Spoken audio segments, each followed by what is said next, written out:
the year's most highly anticipated films arrives in theaters this week. Oppenheimer from acclaimed writer-director Christopher Nolan. And the BAFTA goes to Christopher Nolan.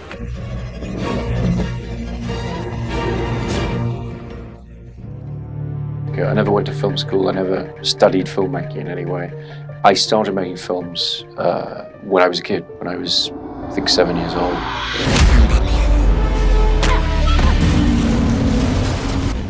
Workshop right now. Sleeping. This is your first lesson. I've sort of been realizing I've spent a lot of time talking about projects I've done in science fiction, the science fiction world, or an element of fantasy, where I'm talking about how we've tried to make them grounded and real, and so we talk about reality a lot. I think it was Stanley Kubrick who said the best way to learn how to make a film is to make a film. I wanted to work on a Christopher Nolan film, and so when I got the call, I was like, of course I'll do it. What is the first thing that, when you think of working with Christopher, that sort of differentiates? I've never worked with a better leader. I cannot say I've ever worked with a better problem solver. Legend. He sees everything in the film at once because he pulls time around so much in his films. So let's just start with a little bit of the kind of your essential love of film. To make the first film, it was very important to me that we never even talk or think about doing another film. It's like, okay, we put everything we've got into Batman Begins. We make the best film we know how to make. This is a filmmaker who started with $6,000 and a few friends filming on weekends, who couldn't get into film school, who learned by doing, refusing to stop. He represents something precious in modern cinema, the auteur who never compromised, even when the budgets grew from thousands to hundreds of millions. So how did a director who makes audiences work harder than any other mainstream filmmaker become one of the most beloved creators of our time? And what does his journey reveal about the state of cinema and where it's headed next? Instead of formal training, Nolan learned by necessity, inventing his own language of filmmaking in isolation. No rules, no industry polish, just raw vision. His first feature following cost just $6,000, less than catering on most indie sets. Here we go. What's the last thing you remember? My wife. What's it like? And then the script and Leonard's systems and the way that the plot points come together relating to memory, they are just extrapolations of the way I try and help my short-term memory myself. You don't even know my name. Teddy. That's because you read it off a fucking picture. Memento first came around when I was almost finished with following my first as firmly as possible into Leonard's head. We were really trying to make the audience question their own process of memory a little bit, the way we did while we were making the film. I have a more graceful solution to the memory problem. Natalie, right? Who the fuck is Dodd? It's a movie about an investigator who doesn't know anything. That's a pretty interesting idea. Yeah, I thought so when my brother told it to me. It was based on a short story that my brother Jonah was writing. I think particularly when you're starting out, it's a bigger risk to be middle of the road in a sense, because there are a lot of great filmmakers who can do that and probably do it better than you can. And so I wouldn't want to say that it's like, oh, I had my gimmick or something, because that isn't how it felt to me. It felt much more something I was passionate about. Otherwise, I don't think it would have worked. But you had to have an extreme point of view to break through. Memento's brilliance isn't just in its backward structure, but how that structure mirrors the protagonist's condition. Leonard Shelby can't form new memories, so neither can we. The black and white scenes move forward, the color ones backwards, and they collide at the film's emotional core. Definitely want to do that.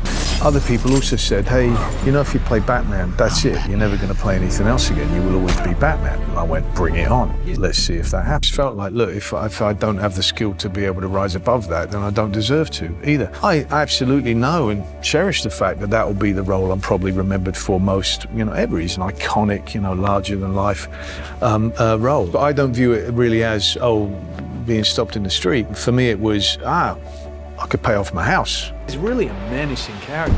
Taste of your own medicine, Doctor. This one is really tough, gritty sort of Batman.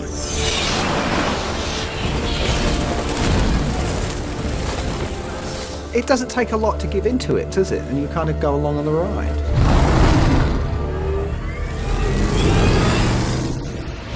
the graphic novels that really made me want to make the movie, you know, rather than anything I'd seen before in the other 4 feature films or the TV series.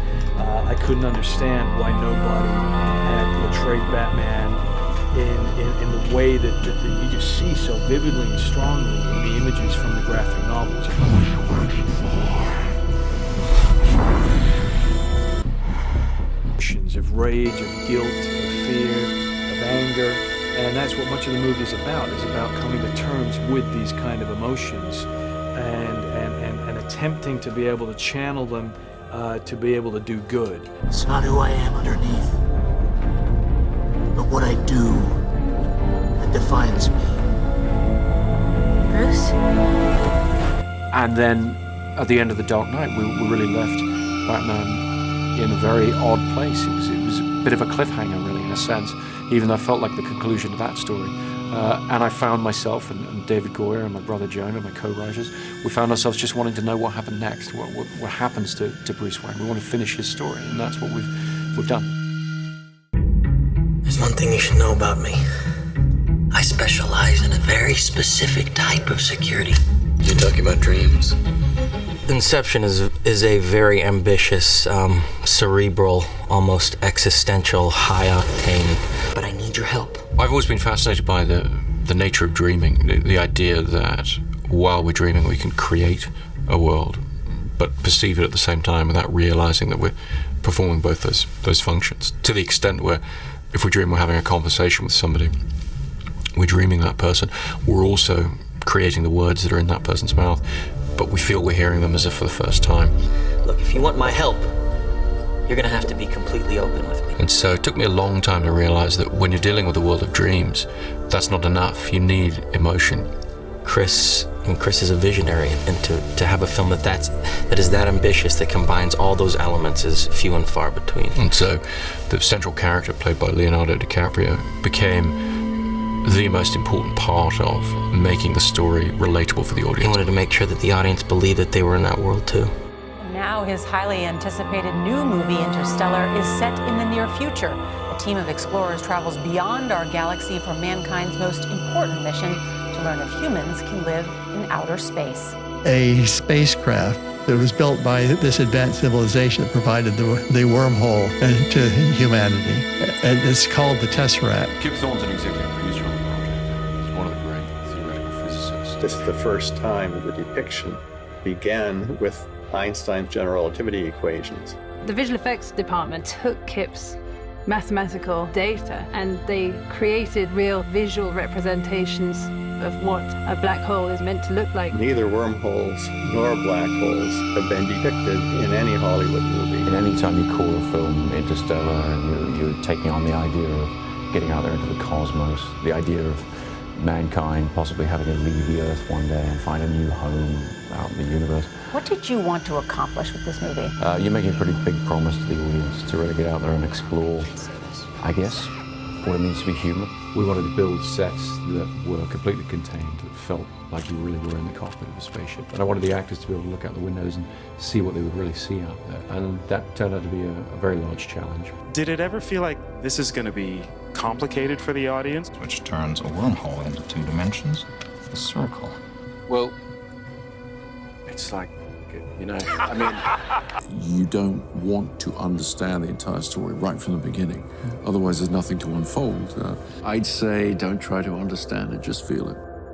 It promised another mind-bender. Instead, it broke the trust Nolan had built for 2 decades. Don't try to understand it, feel it became a punchline. Audiences didn't feel awe, they felt nothing. Characters spoke in riddles, the plot required diagrams, and Nolan's infamous sound mix drowned what little clarity there was. There are 400,000 men on this beach.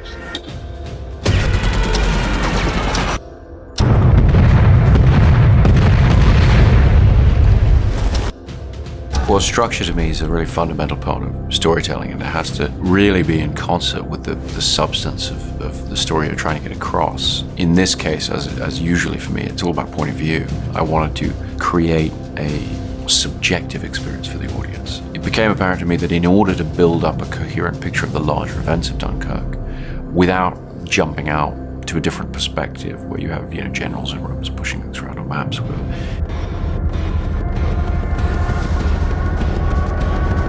Full speed, people. Keep coming around. Keep coming.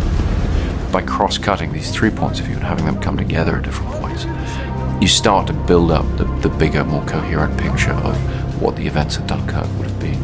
I'm not going back. It's necessary to divide points of view into three different strands, really: land, sea, and air. So that with each strand, you're telling the story intensively, subjectively, and you're really, really trying to only see and know what those characters would see. By 2020, Christopher Nolan could make anything, and he made Tenet, a film about time inversion, bullets flying backward, and a protagonist literally named Protagonist. But what do you believe? Reality?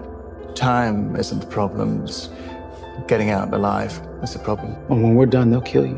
What's happened's happened. But can we change things if we do it different?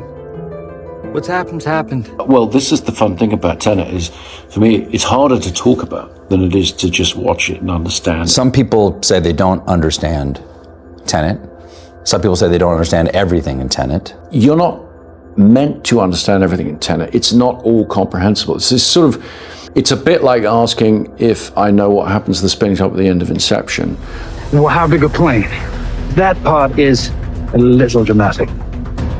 Tenet is an espionage story. It's a classic spy story. I sort of felt like for me to really engage with it, I wanted it to have bigger possibilities. Time travel? No. Inversion? Well, the film deals with this concept of inversion, which is the idea that the entropy of an object or a person could be reversed. It's a swift kind of action-packed adventure movie. I haven't seen a green screen anywhere. We're doing everything in camera. One of the first things I asked Chris was, you know, how big do you want the plane? And I said, I think I can get you a real plane. Right in the plane crash. I knew I wanted to try and do it in some ways in camera. Yeah, we got a 747. We'll crash it into a building. There's no way they're gonna crash this thing into that building. It feels very, very real, essentially because it is real.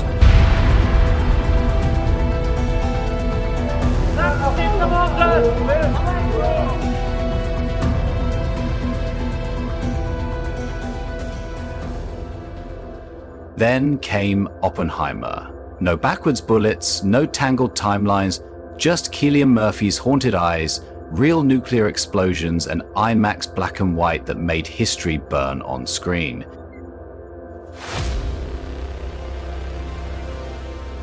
Thanks for convening on short notice. I can't believe it. But here we are. It's an atomic test. The Russians have a bomb. We're supposed to be years ahead of them, but what were you guys doing in Los Alamos? This is arguably the most important story of our time. The stakes really couldn't be any higher. It's profound, but it's told in a very human way. Everything Chris Nolan has done has been a prelude to this. This is not a film, this is an experience. It is a heart-in-your-mouth thriller.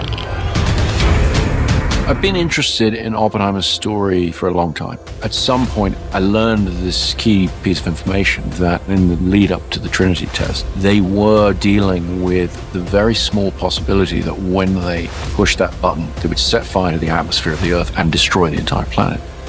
And yet, they pushed that button. Read this. And the lion become death. Destroyer of worlds.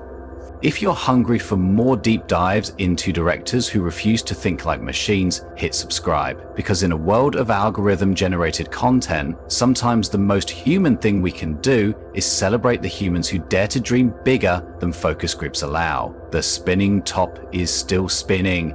Are you ready to go deeper